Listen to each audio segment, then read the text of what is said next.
ሩትዬ በልጇ ጉዳይ ሰሞኑን በተደረገው ነገር መልስ ሰጠች፣ ማስጠንቀቂያ ሰጠች። የመጨረሻ ልጄ አትንኩብኝ፣ እኔ በልጄ ቀልድ አላቅም፣ እሱ ሁሉ ነገሬ ነው። የዚህ ዓለም ላይ ያለውን ነገር በሙሉ የፈለጋችሁትን ነገር ማድረግ ትችላላችሁ። በልጄ ግን ድርድር አላቅም። ልጄን አትንኩብኝ። ልጄ ምን አደረጋችሁ? ልጄ ምናችሁን ነካ? እኔ ነክቻችሁ፣ እኔ ተናግራችሁ ሊሆን ይችላል። እኔን እንደፈለጋችሁ አድርጉልኝ። በልጄ ግን አትምጡብኝ። አርፋችሁ ተቀመጡ።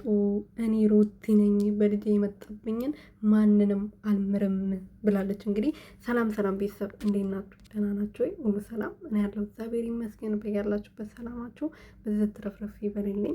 እንግዲህ ሩትዬ ልጅ ልዑልዬ ሰሞኑን በተለያዩ ሚዲያዎች ላይ እየገለበጡ ልጁን እየሰደቡ ነበረና ይስደባቸውና ማለት ነው አፋቸው ይቆረጥ እሱን እየተሳደቡ ለሱ መጥፎ ቃላትን ያወጡ አንደበታቸውን ይዝጋ። የምር ማለት ነው። ዱዳ ነው እኮ ሕፃን ልጅ ነው። ምንም ማያቅ ልጅ ምን ሊሆን ብሎ ነው ልጁን የሚገለብጠው? ሲጀመር ከሱ ከአባትየው ከሷ ችግር ካለባቸው ከነሱ ጋር መጨረስ። እነዚህ ሴቶች እኮ ነገ ልጅ ይኖራቸዋል። እንዴት ዱዳ ልጅን እንደዚህ ሊያደርጉ ሊሰድቡ ይቻላቸው? እንዴት አንደበታቸው ይሻላቸው?